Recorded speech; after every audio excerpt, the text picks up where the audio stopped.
Hi guys, it's Pleasance from Little Ohm, and I wanted to tell you a little bit about the backstory of how I got here.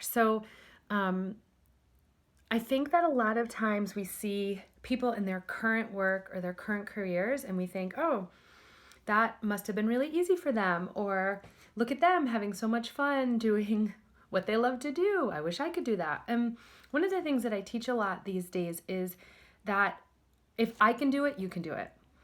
And here's how I know, because my whole career, my whole background has evolved and keeps changing and keeps changing um, based on current energy, current information, and ways that I want to live now. Okay. So here's the deal. My background is in education. I went to graduate school at the University of Pennsylvania, which is a wonderful, wonderful place, for urban education. And I taught kindergarten for that year that I was in my program with a wonderful mentor. And I knew when I was in Philadelphia that I was going to come back to DC and teach in DC public schools. I walked right into DCPS main office and said, I want to change the world. I want to teach in your worst school. Give me your worst school. I am a very overqualified teacher. At that point, I had a sociology background, so I'd done a lot of social work here in DC in undergrad at a variety of centers for teens and kids who had been kicked out of DC public schools and were in sort of in between residential and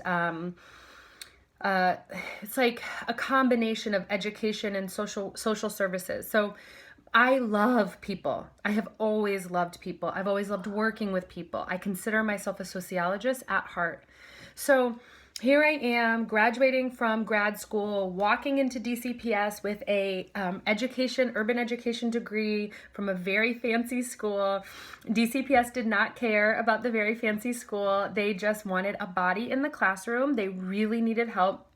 And actually at the time, which is really interesting, there was a lot of Teach for America teachers who were in the schools, not necessarily education trained teachers. So I ended up at a school and taught there for a few years, moved to another school, was recruited by a principal, moved from kindergarten, first grade, second grade, and was a teacher leader, right? So I was a coach and a writer, like a writing coach and a soccer coach and tennis and anything that I could get involved with to help support the kids. I took them a lot on the weekends. We would go on field trips, just really involved in the students' lives and the families in my classroom. And as I was moving through the system, I did get recruited for some programs in terms of leadership, principal, new leaders for new schools. I was looking at the urban education doctoral program at University of Maryland, really focusing on what was next along the way. At this point, I got recruited from a friend who was starting a public charter school for boys in Ward 8 here in DC, and decided, yes. One of the things that I saw in teaching in the traditional public schools was that a lot of these young boys, African-American boys in Southeast DC, were getting labeled in kindergarten, first grade, and then staying in the office, and the schools were not serving them all the way through 5th, 6th grade and when they left us. So when I was recruited for this role to come on the board of this public charter school for boys and then eventually onto the staff of the school and administration, it was just a yes. I was exhausted. I was really burnt out from teaching. I was really numbing out about all of the hardships and tragedies and violence, losing students losing parents, just all of the things, the sort of stories, which eventually one day I hope to sit down and write about.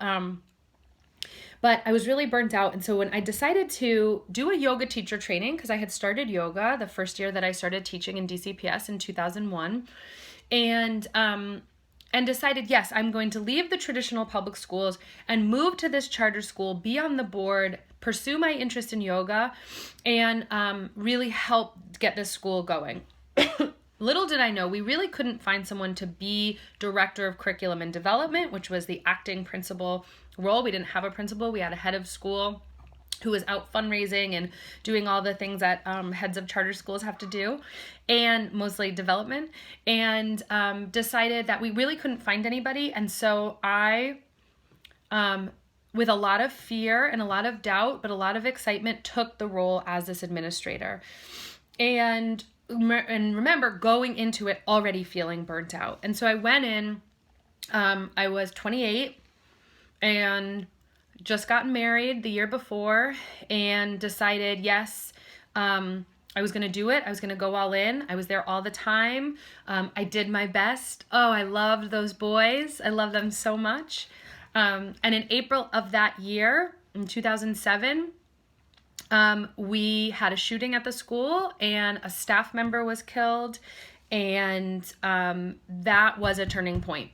That was the moment in my life that changed forever the trajectory of my life. And I just fell apart. I just could not handle the stress of being the only non-African American staff member, everyone else in staff, all of the students, dealing with the racial tension, dealing with the shooting when one black man killed another black man in the front of our school, and the pain and suffering that our neighborhood and our community, they had all been through it many times before.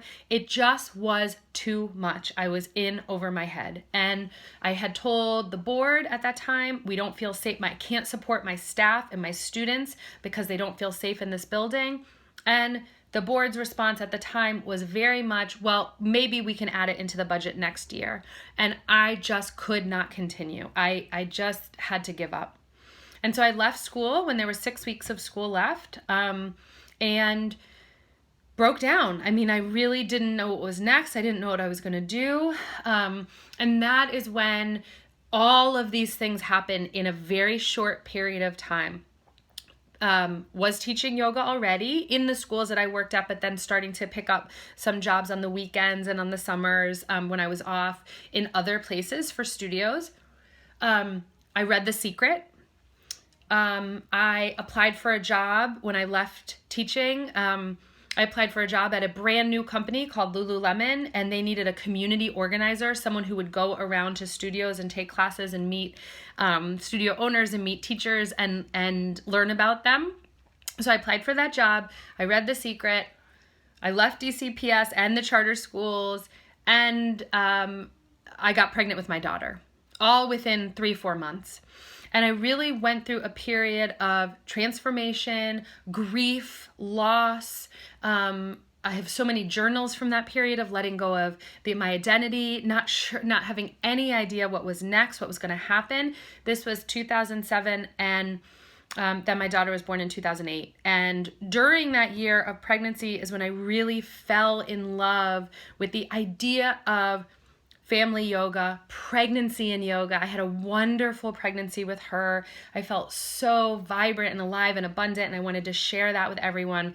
And then that's where the story of Little Om starts to evolve and starts to pick up and starts to really gain some momentum, because I had all this experience around gatherings, starting things, right? I had just come off of really 2 full years of starting a charter school, and all the things that have to be done for that, right? Starting a school is no joke. It's so much work in so many ways. And so I had already done that. I'd already been through that. So while opening a yoga studio and a center felt like a kind of zigzaggy path and roundabout way, they were skills that I already had, right? I love being with people. I love being in communities. I love collaboration. I love learning. And so all of that came through when we created Little Om Yoga, which the actual center did not open until 2 years later, 2010. So I had, those 2 years as a mom to look for space, to develop the programs, to meet teachers, and to really let that all unfold. Now we're talking about 2018 right now. So that's 10 years ago that this all started. And so I just really wanted to share the backstory of how this has all evolved. And there's lots of things on our website and that have been very open about in the past about the evolution of starting the yoga center, moving the yoga center, losing our lease, and now I do this work kind of more in a free way where I have these retreats and workshops and classes at my house or Center for Mindful Living, or we travel or online, and I'm just so in awe of how it always keeps flowing and evolving. And people ask me a lot about this, and here's the deal. This is my yoga. This is where practice comes alive. This is how I learn how to do this over and over, is from meditation and from yoga and from journaling and creativity. Like, I spend time doing that so that I can listen and hear and watch the shifting of the life and the story. And listen, I'm, again, not unique. You all have this too, right? You all have your own stories and your own threads that are pulling through. And I just want you to take some time this year to really stop and look back, like really reflect on, how did you get here where you are? What were those relationships? What are those strengths that you have? What are the things that give you energy and vibrancy and light you up? And how did you bring them to where you are now? Another really good inquiry at this time is to say, okay, maybe you're not so happy in the career that you're in, or the job you're in, or the relationship you're in. And it's really powerful to be able to stop and look back and see, where did these choices and decisions come from? Are they coming from my heart and my soul and my alignment? Are they coming because of things I should be doing or I need to be doing? Shoulds and needs really pull our energy, they drain us. So what do we want to be doing? How do we want to be living? How do we want to be feeling every day? And when we live and guide our lives in all areas, money, relationships, where we live, how we work, our kids, everything, our spouses, it changes everything. And so this year, I really want you to pause this month in January and just, actually, you could be watching this any month. I'm going to publish it in January, but any month, and just stop and do a little life story for yourself. What are all those connections? How did you get here? How did you get to this video? And what led you to these teachings? And will you be courageous and brave enough to pause and slow down and listen to your heart and listen to yourself, and be in that healthy relationship with your life? So thank you for listening and letting me share. This is a really powerful year for me, this 2018, where I'm turning 40 and Sailor's turning 10, and just in awe of all of these little tiny steps and actions that have brought us together to this moment. I'm so deeply grateful, truly. Thanks so much.